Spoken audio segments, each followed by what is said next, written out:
ওসমান হাদির নামাজে জানাজা এবং দাফন সম্পন্ন হয়েছে গতকাল। গত বেশ কিছু সময়ের মধ্যে সবচেয়ে বড় জামাত হয়েছে তার নামাজে জানাজায়। এবং এরপর কেউ কেউ বলার চেষ্টা করছেন, ফেসবুকে দেখলাম, যে হাদির এই জানাজায় মানুষের উপস্থিতি হাদির যে রাজনীতি সেটার এক বিরাট এন্ডোর্সমেন্ট এবং সেটা ভবিষ্যতের রাজনীতির গতি প্রকৃতি ঠিক করে দিচ্ছে। খুব কনফিডেন্টলি কেউ কেউ বলছেন, যারা খানিকটা রাজনৈতিক বোঝাপড়া রাখেন তাদেরকেও বলতে শুনছি। কথাটা কি ঠিক? খুবই জরুরি প্রশ্ন এটা, এবং এটা একটু অ্যানালাইজ করা দরকার। কারণ হলো, বাংলাদেশের রাজনীতির গতি প্রকৃতি যদি ওসমান হাদি যা রাজনীতি করতেন, তার যে রাজনীতি ছিল সেটার মতো হয়, তাহলে এটা খুবই বড় একটা ঘটনা। নিশ্চিতভাবেই হবে কিনা সেটা বলতে চাই, কথা বলবো। তার জানা যায় কেমন মানুষ হয়েছে। আমি দেখলাম কি কি যেন প্রযুক্তি আছে, স্যাটেলাইট দিয়ে লোকজন এক ধরনের ম্যাপিং ট্যাপিং করে তারা এটা করছেন। সংখ্যা, কনজারভেটিভ সংখ্যাটাও বেশ বড়, 6 থেকে 7 লক্ষ মানুষ সেখানে জমায়েত হয়েছিলেন কারো কারো হিসাবে। এটা হয়তো আমি জানি না, আমি এই জিনিসগুলো সম্পর্কে বিস্তারিত জানি না, কিন্তু ফেসবুকে শেয়ার দেখে বুঝতে পারছি। কেউ কেউ আবার অন্য কোনো ওয়েবসাইট বা অন্য কোনো প্রযুক্তি ব্যবহার করে তারা দেখেছেন এটা 1 মিলিয়নেরও বেশি হতে পারে, মানে 10 লক্ষের বেশি মানুষ হতে পারে। কনজারভেটিভ সংখ্যাটাও অনেক বড় নিশ্চিতভাবেই। ওসমান হাদির মৃত্যু, প্রথম গুলিবিদ্ধ হওয়ার কথাই বলছি, গুলিবিদ্ধ হওয়ার পর থেকেই মানুষের সহানুভূতি তিনি যেভাবে পেয়েছেন, মানুষ তার জন্য যেভাবে প্রার্থনা করেছে, তার মৃত্যুর পর মানুষের এই অংশগ্রহণটাও খুবই প্রত্যাশিতই ছিল। আবার শোনা যায়, আমি নিশ্চিত নই, কোনো কোনো ক্ষেত্রে যথেষ্ট অর্গানাইজ করে ওখানে উপস্থিতি বাড়ানোর চেষ্টা হয়েছে। যাই হোক, কিন্তু স্বতঃস্ফূর্ত উপস্থিতি ছিলই, স্বতঃস্ফূর্ত অংশগ্রহণ ছিলই, এটা নিয়ে কোনো দ্বিধার কিছু না। আমার পরিচিত বহু বহু বহু মানুষকে সেখানে জানাজার নামাজে যেতে দেখেছি। এখন প্রশ্ন হচ্ছে, এই উপস্থিতিটা রাজনীতির গতি প্রকৃতি ঠিক করছে কিনা, বা তার আগে এই আলাপটা একটু করে নিয়ে জানাব, ওসমান হাদির যে জানাজা তাতে এত মানুষ কেন গেল, বা তার রাজনীতির সমর্থক হতেই হবে তার জানাজায় যাওয়ার জন্য, এটা একটা প্রশ্ন। আমরা খেয়াল করব, ওসমান হাদিকে যারা চিনতেন না এই গুলিবিদ্ধ হবার আগে, অনেকেই চিনতেন না, আমার পরিচিত মানুষদের মধ্যেই আছেন, তিনি গুলিবিদ্ধ হওয়ার পর মৃত্যুর সময় পর্যন্ত একটা সময় গেছে, 6 দিন। ধরলাম আমরা এভাবে যদি চিন্তা করি, ওসমান হাদি গুলিবিদ্ধ হয়েছেন, মারা গেলেন, তারপর তার জানাজা হলো। আমি অনুমান করি জানাজার এই পার্টিসিপেশনটা হতো না। উনি তার মৃত্যু এবং তার গুলিবিদ্ধ হওয়ার মাঝখানে যে সময়টা, সেই সময়টাতে ওসমান হাদির অনেকগুলো ভিডিও আমাদের সামাজিক মাধ্যমে ছড়িয়ে পড়েছে। মেইন স্ট্রিম চ্যানেলগুলো রিপিটেডলি দেখিয়েছে। কি কি দেখা গেল সেখানে? সেখানে খুবই আবেগাপ্লুত হওয়ার মতো ঘটনা আছে। তিনি তার কন্যাকে নিয়ে কথা বলছেন, শিশু কন্যাকে নিয়ে। তিনি ক্যাম্পেইন করছেন নির্বাচনে, খুব সাধারণ বেশভূষায়, লুঙ্গি পরে, সাধারণ পোশাক পরে, খুবই সাধারণভাবে নিজে হেঁটে মানুষকে লিফলেট দিচ্ছেন, কথা বলছেন, মানুষকে জড়িয়ে ধরছেন। প্রায় বলি যে তার রাজনীতি নিয়ে আমাদের দ্বিমত থাকতে পারে, কিন্তু ওসমান হাদির একটা সারল্য ছিল, সততা ছিল, এটা ইম্পর্টেন্ট, প্যাশন ছিল। ভ্যানে ঘুমাচ্ছেন কাজ করতে করতে, মুড়ি বাতাসা দিয়ে ক্যাম্পেইন করছেন, স্ত্রীকে রান্নায় সাহায্য করছেন, সবজি কেটে দিচ্ছেন।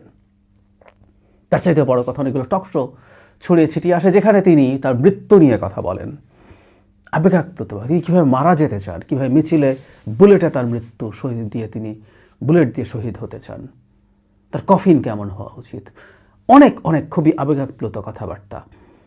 মানে মনেই হতে পারে সামহাউ এত চমৎকারভাবে তাকে আবেগাপ্লুত করার মতো কন্টেন্ট আমাদের সামনে এসে হাজির হয়েছে। তার চাইতে জরুরি কথা, তার রাজনৈতিক দুটো মতাদর্শ অন্তত মানুষকে খুব কানেক্ট করেছে। একটা তার ভারত বিরোধিতা, আরেকটা হচ্ছে আওয়ামী লীগ বিরোধিতা। এ দুটো আমি আসবো। ফলে ইটস এ প্যাকেজ। একটা ব্যক্তি ওসমান হাদি, নানা ব্যাপারে তার জীবন দর্শন, এবং বাংলাদেশে খুবই পপুলার দুটো ব্যাপার, ভারত বিরোধিতা এবং আওয়ামী বিরোধিতা, তারকে কানেক্ট করতে সাহায্য করেছে। যারা তাকে চিনতেন, আর যারা চিনতেন না তারা নতুন করে কানেক্টেড হয়েছেন। ফলে তার প্রতি মানুষের আবেগ তৈরি হয়েছে, এবং শেষ পর্যন্ত যেহেতু মানুষ দীর্ঘ সময় থেকে তার জন্য প্রার্থনা করেছে, অনেকগুলো দিন, অনেকগুলো মানে অনেক না, তারপরও একটা মানুষ জীবন মৃত্যু সন্ধিক্ষণে 6 দিন থাকা, it's a huge amount of time. ফলে মানুষ পার্টিসিপেট করেছে। তার প্রতি ভালো লাগা, তার প্রতি শুভকামনা, তার প্রতি ভালোবাসা, এটা থেকেই তারা গেছেন। আমি তাই মনে করি এর জন্য তার রাজনীতি সমর্থন করতে হবে তা না। তিনি এক ধরনের ডানপন্থী মুসলিম আইডেন্টিটির রাজনীতি করতেন, মুসলিম ন্যাশনালিজম আমরা এভাবে বলবো, রাজনীতি করতেন। এবং যেটা আমি তাকে প্রশংসা করি, প্রায় প্রশংসা করি, সেটা হচ্ছে এটার জন্য যে কালচারাল যে প্রস্তুতি প্রয়োজন, কালচারাল যে গ্রাউন্ড তৈরি করা প্রয়োজন, সেটা তিনি করতে গিয়েছিলেন। তিনি কিন্তু হ্যাঁ, একটা সময় শুরুর দিকে তিনি খুবই রাফ কথাবার্তা বলেছেন, আক্রমণাত্মক কথাবার্তা বলেছেন, অনেক ক্ষেত্রে সব ভেঙে চুরে দাও ধরনের কথাবার্তা বলেছেন। কিন্তু পরবর্তীতে তিনি সেখান থেকে সরে এসে একটা প্ল্যাটফর্ম তৈরি করেছেন, ইনকিলাব কালচারাল সেন্টার, মঞ্চ তো ছিলই। সেখানে থেকে তিনি চেষ্টা করেছেন তার যে রাজনীতি, তার যে রাজনৈতিক চিন্তা, সেটাকে গ্রো করা। এটি নিয়ে অনেকের অভিযোগ আছে যে এই ইনকিলাব কালচারাল সেন্টার আদতে কোনো রাজনৈতিক দলের একটা ভিন্ন প্ল্যাটফর্মের জায়গা কিনা, প্রশ্ন থাকতে পারে, এবং এগুলো উড়িয়েও দেওয়া যাবে তা বলছি না। কিন্তু তিনি আমাদের সামনে যা যা করছিলেন সেগুলো সেভাবেই আসছিল আমাদের সামনে। ফলে তার যে রাজনীতি, বাংলাদেশে এখনও এই রাজনীতির যে অনেক ট্র্যাকশন আছে আমি মনে করি না। আমি তাহলে এভাবে বলি, জনাব ওসমান হাদির রাজনীতি যদি ভবিষ্যতের রাজনীতির গতি প্রকৃতি ঠিক করে দেয়, উনি যদি গুলিবিদ্ধ না হতেন, ঢাকা 8 কি তিনি জিততেন? বা তিনি কি সিগনিফিক্যান্ট নাম্বার অফ ভোটস পেতেন? তার যে আসন, সেই আসনে যিনি বিএনপির প্রার্থী, তার বিরুদ্ধে অনেকেই অনেক রকম অভিযোগ করেন, অবশ্যই খারাপ ধরনের অভিযোগ। আমরা যদি তর্কের খাতিরে ধরে নিই অভিযোগগুলো সত্যতা আছে, তারপরেও কি ওসমান হাদি জিততে পারতেন? কোনোভাবে সম্ভব ছিল? কাছাকাছি যেতে পারতেন? কত ভোট পেতেন? আমি ব্যক্তিগতভাবে মনে করি, আবারও বলছি, ইটস মাই ওন অপিনিয়ন, তিনি জামানত হারানোর সম্ভাবনাই বেশি ছিল নির্বাচন করলে। তারপর হাদির এই নির্বাচনে অংশগ্রহণের যে টাইপ যা করতে গেছেন, এটাকে কিন্তু আমি হাইলি অ্যাপ্রিসিয়েট করি। তিনি মানুষের কাছে ফান্ডিং চেয়েছেন, কত টাকা এসছে প্রতিটা টাকার হিসাব দিয়েছেন, অলিতে গলিতে নিজে ঘুরেছেন, সাধারণ একটা পরিবারের একজন হয়ে এমপি হওয়ার তাকত, সাহস দেখিয়েছেন। এটাই নতুন রাজনীতি, এটাই নতুন বন্দোবস্ত হওয়া উচিত বলে আমি মনে করি, সত্যিই মনে করি। কিন্তু তারপরও কি পেরে উঠতেন? এবার প্রশ্নই আসে না।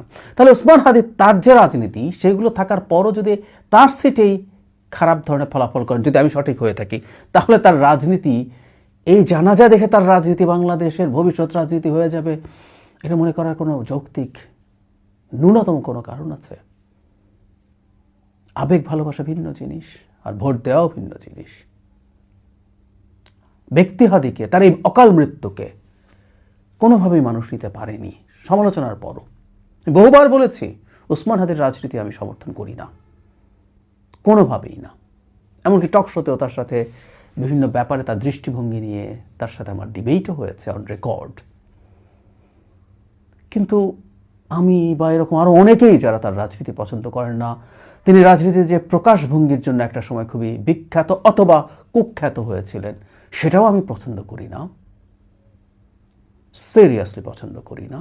আমি মনে করি রাজনীতিতে এই ধরনের ভাষার ব্যবহার, এটার পক্ষে থিওরিটিক্যাল এক্সপ্লানেশন ভিত্তি দেওয়ার চেষ্টা করেছেন অনেকে, সেটা দিতেই পারেন, এটা দিতেই পারেন, ইটস মাই চয়েস, আমি এইটা নেই না। কিন্তু তারপরও তো ওনার এইভাবে মৃত্যু আমরা কোনোভাবে মেনে নিতে পারিনি। ফলে সহানুভূতি আছে, ভালোবাসা আছে, তার জন্য দোয়া আছে, তাই তার জানাজায় মানুষ গেছেন, এটাকে এখন পোট্রে করার চেষ্টা করেছে। এই জন্য মনে হয় যে সামহাও এই যে কিছু কিছু ক্ষেত্রে কিছুটা অর্গানাইজ করার চেষ্টা করা হয়েছে বলে যে শোনা যায়, এই কারণেই কি যে আমি একটা পোট্রে করলাম যে বাংলাদেশের ভবিষ্যতে মুসলিম ন্যাশনালিজম বা ইসলামী আইডেন্টিটি পলিটিক্স, উনি নিজে অবশ্য আইডেন্টিটি পলিটিক্স ভাবে বলেন, কিন্তু তার মধ্যে এক ধরনের মুসলিম ন্যাশনালিজম ছিল, এটা আমরা বলতে পারি। সেটাই রাজনীতি গতি প্রকৃতি ঠিক করবে, এটা প্রজেক্ট করার চেষ্টা করা হবে। আই সরি, সেই সম্ভাবনা আসলে একেবারেই নেই। যারা ওখানে তার জানাজায় গেছেন, এটা অন্যান্য সব ভোটের বা ভোটারের কথা বাদই দেই, যারা তার জানাজায় গেছেন তারাও অসংখ্য মানুষ আছেন যারা মধ্যপন্থী দলকেই ভোট দেবেন। আমি আরও স্পষ্টভাবে যদি বলি, বিএনপিকে ভোট দেবেন, বিএনপির সমর্থক, বিএনপির ভোটার প্রচুর মানুষ জানাজায় উপস্থিত থাকতে গেছেন। হাদিকে ভালোবাসা, হাদির প্রতি সহানুভূতি এবং সহমর্মিতা থাকা, তাকে দোয়া করার সাথে তার রাজনীতি এন্ডোর্স করার পুরোপুরি সম্পর্ক নেই। অবশ্যই তার রাজনীতি যারা এন্ডোর্স করেন তাদের অনেকেই গেছেন, তার রাজনীতি থাকলে যে রাজনীতিকে মানুষ এগিয়ে নিয়ে যেতে চায়, ছড়িয়ে দিতে চায়, সেই মানুষ গেছেন। কিন্তু যারা গেছেন, যতজন গেছেন, এটা দ্বারা এই শোকেসিং হয় একেবারেই একমত নই। একজন ব্যক্তি হাদির প্রতি ভালোবাসার বহিঃপ্রকাশ হচ্ছে নানা কারণে, যে বললাম নানা কিছু আমাদের সামনে আসলো, সেই জিনিসগুলো ছিল তার ভাষা, তার কানেক্ট করার চেষ্টা।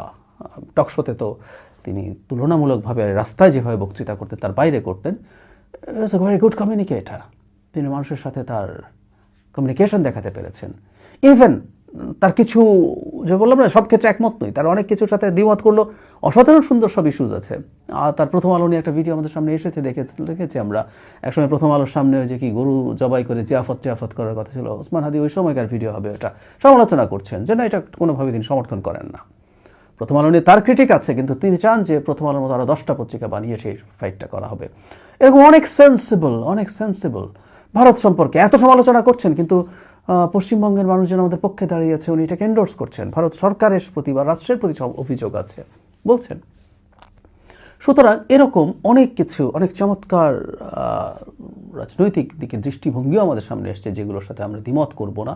এবং হি ওয়াজ এ ভেরি গুড কমিউনিকেটার, খুব আটপৌরে ভাষায় কথা বলেন, কমিউনিকেট করতে পারেন। আবার অ্যাট দ্য সেম টাইম বাইরেও তিনি যখন খুবই অ্যাংরি ইয়াং ম্যান একটা লুক আছে। আমি প্রায় বলি কথাটা, ভবিষ্যতের রাজনীতিতে সম্ভবত এই ধরনের মানুষ আরও আসবেনি। ওসমান হাদি চলে গেলেন, কেউ না কেউ আসবে, কারণ এটাই এখন এই রাজনীতির একটা যুগ শুরু হয়েছে, রাইটিস্ট ডেমাগগস। আমি ডেমাগগ শব্দটা বলেই ফেললাম। ওসমান হাদি অন্তত মাঠে যেভাবে কথা বলেছেন, এটা বিরাট একটা অংশ ডেমাগগেরই ছিল। তো এটা আবারও আসবে এবং এটা খুব ভালো কানেক্ট করে, এই সময়গুলোতে কানেক্ট করে। বিশেষ করে আমাদের ওই পাশে যখন ভারতে একটা হিন্দুত্ববাদী দল, একটা নরেন্দ্র মোদীর মতো একটা প্রধানমন্ত্রী থাকে, যা হিন্দুত্ববাদী আইডেন্টিটি পলিটিক্স করে, তার পাল্টা এখানে মুসলিম জাতীয়তাবাদ বা ইসলামী আইডেন্টিটি পলিটিক্স যে কোনো ফর্মেই হোক, এরকম অত্যন্ত টাফ বক্তব্য দেন, উগ্রভাবে কথা বলেন। আর এইরকম নেতার জন্ম আসলে হবে, এটা আমাদের মধ্যে থাকা ক্ষোভকে, বিশেষ করে ভারতকে নিয়ে কেউ যদি এই ধরনের ভাষায় ব্যবহার করেন, বেশি কানেক্ট করবে। এভাবেই উনি কানেক্ট করেছিলেন। সো এটুকু বলা যায়, আমরা এটুকু বলতেই পারি, ভবিষ্যতের রাজনীতিতে এটা আমরা অ্যাগ্রিও করি। বাংলাদেশে ভারতকে তোয়াজ করে শেখ হাসিনার মতো দূরেই থাক, শেখ হাসিনার অর্ধেক বা 1/4 তোয়াজ করেও রাজনীতি করা যাবে না। আমি প্রায় বলি এটা, ওসমান হাদির আগেও আমরা বলতে পারি। At the same time Awami লীগের প্রতিও মানুষের ক্ষোভ যে জায়গায় আছে, সেই জায়গায় আওয়ামী লীগের প্রতিও খুব বেশি সহানুভূতিশীল হওয়া প্রায় ইম্পসিবল হবে। এই ব্যাপারগুলো মাথায় রাখা জরুরি। এটা আসলে এই জানাজার আগেই আমরা জানি। যাই হোক, আমরা ওসমান হাদির আত্মার মাগফিরাত কামনা করি। কিন্তু ওই যে বললাম, তার মৃত্যুর পর থেকে প্রতি মুহূর্তে তাকে নিয়ে রাজনীতি হচ্ছে। আমি রাজনীতি হচ্ছে কথাটাকে খারাপ অর্থে বলি না, মানুষকে নিয়ে রাজনীতি হয়, লাশকে নিয়ে রাজনীতি হয়। আমাদের ইতিহাসের বাঁকে বাঁকে আছে। 69-এর গণঅভ্যুত্থানে আসাদের রক্তমাখা শার্ট নিয়ে শপথ হয়েছিল। ভালো খারাপ ইজ এ ডিফারেন্ট ডিবেট, কারো কাছে ভালো, কারো কাছে খারাপ। ওসমান হাদিকে নিয়েও রাজনীতি হচ্ছে। তো রাজনীতি যেটা হয়, এক পক্ষের যদি অপিনিয়ন থাকে, আর এক পক্ষের, আমার পক্ষের কথাটা আমি জানিয়ে রাখলাম, অহেতুক আমরা এই জানাজাটাকে ওভাবে প্রজেক্ট করার চেষ্টা করছি রাজনৈতিক উদ্দেশ্যে। অনেকেই বুঝে এটা করছেন।